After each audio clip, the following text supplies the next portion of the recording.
This is unbelievable! Oh, God. You know, we used to be a proper country. If there's one thing that fans of cartoons can all universally agree on, it's the idea that two or more characters from different franchises coming together is probably more important than the resurrection of Christ. Oh, is that you saying there's a guy walking on water and healing the sick outside? Well, screw that, man. Uncle Grandpa and Steven Universe are crossing over. This is the goddamn event of the century right here. History is being made. And you know, I am slightly exaggerating when it comes to that reaction, but people do really go crazy when their favorite guy and another favorite guy get to interact as part of a collaboration. And there's no one who gets that idea better than the network executives who come up with it. I mean, think about this for a sec. In the eyes of a network with a bunch of popular IPs, there's no easier way to profit through brand synergy than by merging their fandoms with a crossover. And it doesn't have to be just your run-of-the-mill special event either. Now, it can be bumpers, commercials, flash games, bottom-of-the-barrel shovelware kart racers. Truly, the possibilities are only as limited as our own imaginations. And so with that in mind, I feel like it's only logical that over the years we've gotten some pretty crazy shit as a result of it. Of course, the Jimmy Timmy Power Hours are all hood classics, the CN City bumpers have great aura, the Nicktoons Unite games are childhood legend at this point, and I obviously couldn't go without mentioning the iconic WWE crossovers like Surf's Up 2 Wave Mania and Flintstones Stone Age SmackDown. Yes, these are both real. Did you even need to ask? You see, that's the fun part about animated crossovers. You can never quite tell when they're actually real, since on one hand, when they work, they tend to work in strange, unexpected ways that almost defy logic, leading to stuff that's both super unique and enjoyable, while on the other, when they don't, they're about the most bizarrely laughable corporate sludge that you can find this side of a bargain bin. Like, seriously, who wanted to see Tom and Jerry and Willy Wonka? Or Spider-Man meeting Jesse? Fucking nobody, that's who. It's like I said before, corporate synergy, that's the main goal here. The only reason any of these crossovers ever get made is for the sake of earning the producer's money. It just so happens that some crossovers actually have ideas and get the freedom to see those ideas through how they want, making for awesome stuff like Crossover Nexus or Scooby-Doo and Kiss Rock and Roll Mystery, whereas other times they're made almost exclusively for pandering with presumably low creative control, and we get, well, Disney Chibiverse. Ah, guys, you know what? Look at the time. I think I have a doctor's appointment right now. Yeah. I think I might actually have to leave this topic for another day. Oh, you're not using this then? Hey, thanks for the idea. I know, Tucci, god damn it, fucking... Okay, never mind. I'm doing this now just to spite Cartoonchi, that thieving hack. Don't click his video in the recommended. This is my idea. I'm the one who's talking about Disney Chibiverse.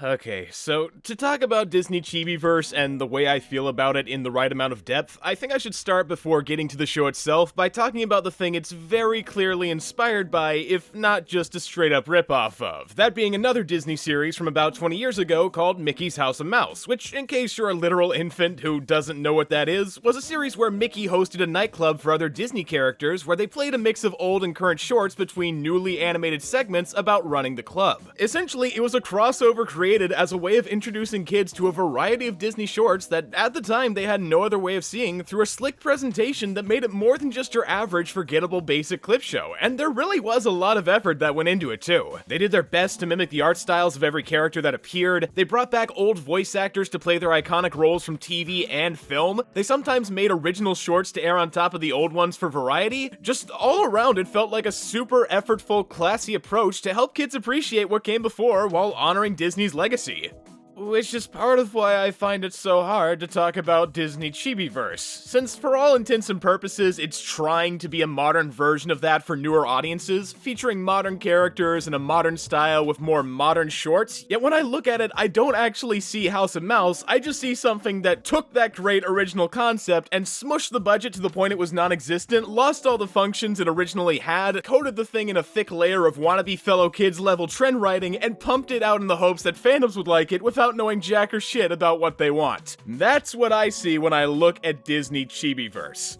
but that also doesn't really explain the actual premise too well, so let me run that back from the beginning. So, Chibiverse is, or at least was until recently, a series made by Disney to repackage another show of theirs, Chibi Tiny Tales, which are these 1 to 2 minute silent shorts about various Disney shows in a chibi world, while giving us breaks where we follow the Chibi cast hosting chibi shows on a chibi stage, making a bunch of chibi puns, and having their own little chibi subplots. Are you tired of me saying the word chibi yet? Cause if so, I'm sorry to tell you, it's not gonna be letting up at all from this point forward. Yeah, if you didn't catch on to it already based on the name and look of the clips I've been showing you so far, one of the only real things that sets this series apart from House of Mouse, excluding the choice of shorts they play and the host switching out for new chibi characters every episode, is that it's all done in a hyper-generic chibi art style to be more marketable. Or, if I were to put it more honestly, seeing as it's blatantly obvious what they're really doing here, this is all done in a faux anime art style since Disney desperately wants a bite of the pie that is anime's success in the West. Like, I don't think I need to tell you that Japanese media has sort of become a big deal over here. Manga's been leading graphic novel sales for literal years, the Demon Slayer movie made $50 million during COVID, shows like One Piece have done incredibly well with general audiences. You know, it's just a really popular thing in the public conscious right now, and I think it's very obvious when you look at Disney's choices from the last couple of years that they've been wanting a piece of that relevance for themselves. First, it was getting shit like the newest season of Bleach exclusively for Disney Plus, and now it's trying to straight up copy anime aesthetics by making a version of House of Mouse where, instead of faithful recreations of their original styles, every character has been chibified. And dear God, I hate it with all of the comedic anger that I can muster. Like, it is legitimately the worst stylistic decision I've ever seen from a Disney show. I'm not sure I've ever been more turned off by a series based solely on how it looks than I was when I found out this show existed, and it's all the fault of how this thing goes about using chibi. Oh, don't get me wrong, I'm not saying chibi itself is inherently bad. All things considered, I'm typically pretty neutral about it depending on how it's used when it pops up in anime, but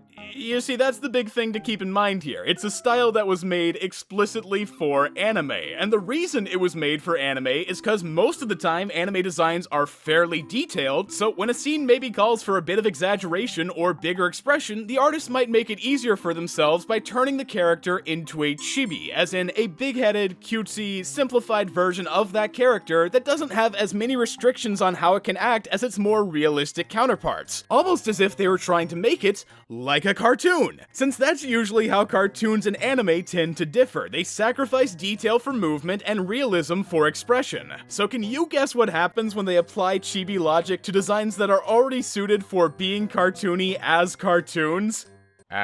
They look almost exactly the same. They look almost exactly the same, except somehow they've actually gotten fucking worse. I mean, just look at Cricket from Big City Greens over here. Technically speaking, they haven't changed much at all about his design, only shortening his limbs and adding weird-ass anime eyes, but it's also just so much less appealing than the way he was before. Shit, it doesn't even do the job of making him look cuter. He was already cute. This is just off. It's kind of uncanny. And that's how I feel about all the other characters in this too, especially the ones based on adults. Trust me, you do not want to see what Doofenshmirtz looks like in this style. Dear God, how could they have made this show look any uglier than it is?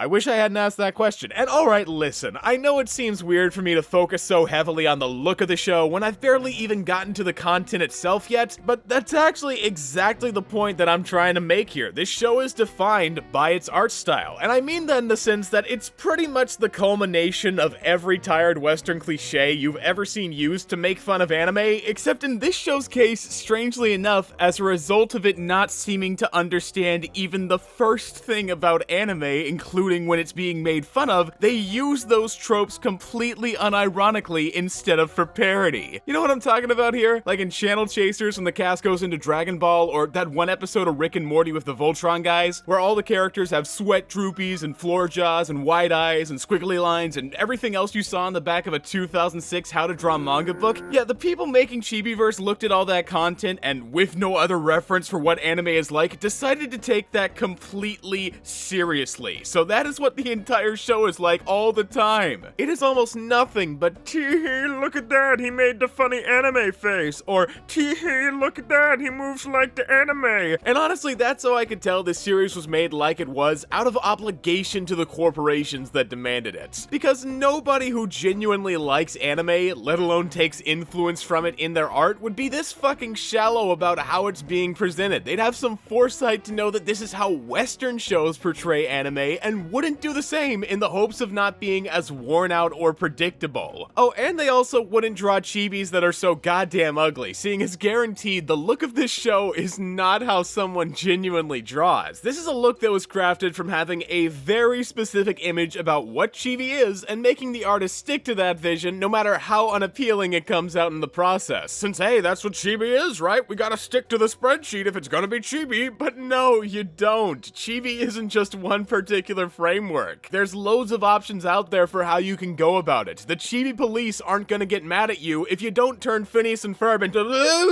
but then again, what's even the point? How can I expect this to do anything fun or creative with its art style when it can't even be bothered to do shit with the large cast of characters at its disposal? I mean, just think about how many fun things they could do with literally every Disney character from the last 10 years. That's a setup that should make for golden scenarios time after time after time after time. They should never be low on new ideas for ways to utilize all these characters, and yet what do they do when they're given the chance? Let's have two random characters fight in a way that doesn't show off their personalities. Let's do a stage show where everything keeps going wrong. Let's do a trivia round for people who like trivia. Let's do a couples game for the favorite couples. Like, are you starting to pick up on the patterns that are forming here? Cause if not, I'll spell it out for you. None of these premises do anything clever or unique. They're all just either generic sitcom ideas where you could interchange the characters with literally anyone else and not tell the difference, or they're made to peddle half-hearted fan service that never goes beyond the most basic surface level. Oh, what's that? You wanted to see specific characters interacting in a way that only they could? Unusual pairings with weird chemistry? Plots you wouldn't find on an episode of Full House? Shut your fucking mouth. That almost sounds like something a crossover would do. I mean, what's next? Are you gonna start asking for the shorts we show to have any relation to the episode premise? What does this look like to you, House of Mouse? You think we're gonna put any level of thought into our presentation or format? Bitch, please, we're a slop compilation of corporately mandated bullshit. What's the point in trying to flex our creative muscles here, huh? Well, but hold on, Braxton, that's not a fair thing to say. After all, this show has to work in a short format that keeps the cast on stage so they can present clips. It's not like they want to be generic or poorly presented, it's just the limitations of the thing. Why, I'm sure if they were given the chance to do whatever they wanted, they'd come up with something earnestly creative that uses the cast to their full advantage. Wow, well, man, when you put it like that, it really makes me see just how uncourteous I've been to this sadly restricted masterpiece. How could I have been so cruel, so uncaring? If only we could have seen the true, unaltered vision for what this show could have been. Alright, we can, because I guess as a result of it being popular enough to get an upgrade, they recently decided to switch the format from being a glorified clip show to a full original anthology featuring characters having adventures in the chibi world. And gee, I am super excited, since this is precisely what's needed to show that Chibiverse isn't just the result of corporately safe, synergized apathy. Or at least I would be saying that if it was that, but unfortunately it's more or less just the exact same thing except longer and with a few more locations, which hey, credit where credit's due, I am pretty grateful for those new locations. It's nice to see the characters getting to do things that aren't explicitly on a stage, but well, it's kind of canceled out by how they legit had the room to do whatever they wanted, and they still chose to make suboptimal slop that barely lets the characters play off each other whatsoever. Like, at best, in one short we get to see Scrooge McDuck and Stan Pines having a scam-off, which is genuinely something specific that uses both characters kinda decently, but aside from that, I'm sorry to say, it's pretty much the same brain-rotted pandering show that still totally misses what makes crossovers fun in the first place. The interactions between characters. You know, when I think of crossovers, I think about opposite sides teaming up, ideologies and worldviews clashing for comedy, relationships forming and falling apart, just anything that's reliant on the traits of the characters driving the story. But when I look around at all the plots in Chibiverse, I don't see character-driven stories. I see stories where the cast was probably decided after the fact based on how well they fit for the roles the plot needed. Like, how else do you make sense of an episode where Marcy from Amphibia and the witch teacher from Kif have to stop evil evil versions of the typically good cast? Was it because these two characters were just begging to be put together for their phenomenal chemistry, or was it because the story needed someone magic to make people evil and needed a klutz to put it in motion? Ah, geez, I wonder which one of these is more likely. It's just so hard to tell. Okay, but seriously, I don't think there's an easier way for me to sum up what makes this show feel soulless as a crossover than by saying it's made with the premises first and the characters second. It doesn't care about its roster, it doesn't care about their dynamics, it doesn't care about using them to drive interesting conflicts or interactions. No, it just cares about using their images to make a dumb, boring variety show seem like it's giving extra content for other series we like, including ones that were cancelled or finished a long time ago that we haven't gotten new material for in ages. Do you know how long it's been since Gravity Falls ended? Almost 10 fucking years now. People have been dying to see something newly animated from that franchise and several others for a long time, and I have no doubts in my mind that Chibiverse was made with capitalizing on that longing in mind. It wants you to think we're finally getting more of a series through a crossover, so you'll watch their dumb shit hoping it fills the hole that's been left in your heart. And hey, honestly, if it actually was just that, a crossover made from appreciation that used these characters for their potential, then I wouldn't have a single problem with this show on that level. But by now, I think you should know that there's really no love behind their inclusion. They're only here to bait the fans. And frankly, my dear, I'm not gonna let myself get baited by something that looks like it was designed by a 13-year-old girl. If I want a cartoon with anime influence, I'll watch OKKO. If I want a clip show with a story, I'll watch House of Mouse. If I want a crossover where a bunch of characters live together in the same place, I'll watch Jellystone. But I'm never gonna be watching Disney Chibiverse again. I already wouldn't have done it in the first place if I didn't think it would make for a good video, but now that I've done it, I have no reason to interact with this anymore, and neither do you. And look, I know some people are gonna ask me, Braxton, why even make this video? What's the point of dunking on something so ultimately inoffensive? And in response to that, my first answer would be it's a fun, weird topic with lots of shit to talk about, but for my second, it'd probably be along the lines of saying that I see so much potential in this concept. Like, I'd love to see another House of Mouse. I'd love to see a crossover of Disney characters. I'd love to see old characters coming back after forever for fun events and interacting with newer ones. All of that sounds great. It's just that the execution made it tacky and out of touch, while the writing made it cringeworthy and basic. It could have been something if it had more of a vision for what it wanted to be, or a hook that went beyond, hey, look at this, the show is chibi, but it doesn't, so in the end, all I got from it was this sort of empty feeling wondering, when is this gonna be over? Of course, I understand it's really a dumb topic and a dumb series, and I'm a 20-year-old man, so why should I even care? So I tried to make this as fun a project to work on as I could, and I definitely did enjoy it, but I don't know. Maybe there is a part of me that really is frustrated instead of bafflingly amused that this show exists like it does. But hey, that's just a theory. A gay theory. With that being said, I've been Just Stop, you've been chibified out of existence, and thanks for watching.